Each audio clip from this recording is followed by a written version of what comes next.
وہ ہر وقت حضور نبی کریم صلی اللہ علیہ وسلم کو قتل کرنے کے منصوبے بناتے رہتے تھے۔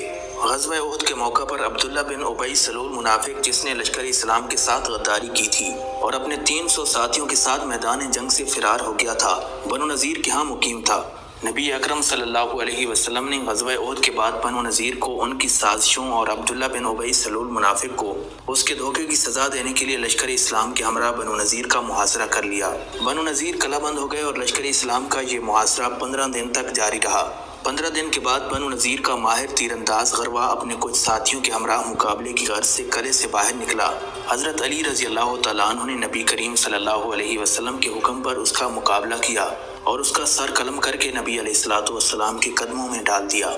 ناظرین، غزوہ خندق کے موقع پر جب خندق کی کھدائی مکمل ہو گئی تو نبی کریم صلی اللہ علیہ وسلم کی جانب سے کچھ صحابہ کرام رضی اللہ تعالیٰ عنہم کو خندق کی مختلف جگہوں پر تعینات کیا گیا تاکہ کفار کی جانب سے کوئی خندق پار نہ کر سکے۔ خندق کی مغربی سمت حضرت سیدنا عمر فاروق اور حضرت سیدنا علی المرتضیٰ رضی اللہ تعالیٰ عنہم تعینات تھے۔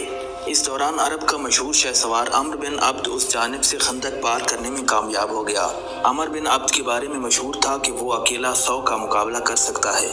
حضرت سیدنا عمر فاروق رضی اللہ تعالیٰ عنہ کے مشورے سے حضرت سیدنا علی رضی اللہ تعالیٰ عنہ نے اس کو للکارا اور فرمایا، اے عبد کے بیٹے، مجھے معلوم ہے کہ تو نے اعلان کر رکھا ہے کہ اگر کوئی شخص تجھ سے 2 باتوں کا مطالبہ کرے تو ایک بات تو ضرور مان لے گا۔ عمرو بن عبد نے مغرورانہ لہجے میں کہا، ہاں، میں نے اعلان کر رکھا ہے۔ حضرت علی رضی اللہ تعالیٰ عنہ نے اسے دعوت اسلام دی کہ وہ اللہ اور اس کے رسول پر ایمان لے آئے۔ عمرو بن عبد نے آپ کی بات سننے کے بعد کہا، مجھے اس کی ضرورت نہیں۔ آپ نے فرمایا، تو پھر میری دوسری بات یہ ہے کہ آ اور مجھ سے مقابلہ کر۔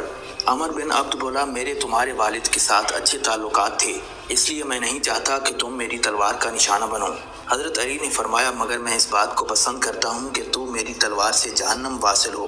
حضرت سیدنا علی رضی اللہ تعالیٰ عنہ کی بات سن کر عمرو بن عبد غصے میں آ گیا اور تلوار لہراتا ہوا آپ پر حملہ آور ہو گیا۔ آپ رضی اللہ تعالیٰ عنہ نے اللہ اکبر کا نعرہ بلند کیا اور دوسرے ہی لمحے میں عمرو بن عبد کا سر تن سے جدا کر دیا۔ ناظرین، 9 ہجری میں رسول خدا صلی اللہ علیہ وسلم نے حضرت سیدنا علی رضی اللہ تعالیٰ عنہ کو 150 سواروں کے ہمراہ قبیلہ طے کی سرکوبی کے لیے روانہ کیا اور حکم دیا کہ قبیلہ طے کے بت خانے کو مسمار کر دیں۔ حضرت علی اپنے لشکر کے ہمراہ اس تیز رفتاری سے قبیلہ طے پر حملہ آور ہوئے کہ انہیں سنبھلنے کا موقع ہی نہ مل سکا۔ آپ نے قبیلہ طے کا بت خانہ جلا کر راکھ کر دیا، جبکہ قبیلہ طے والے فرار ہو گئے۔ اس مارکے میں بے شمار مال غنیمت مسلمانوں کے ہاتھ آیا۔ قبیلہ طے کا حاکم عدی بن حاتم شام کی جانب فرار ہو گیا، جبکہ قبیلہ طے کی مشہور سخی حاتم طائی کی بیٹی کو لشکر اسلام نے قیدی بنا دیا، جسے مدینہ منورہ میں قید خانے میں رکھا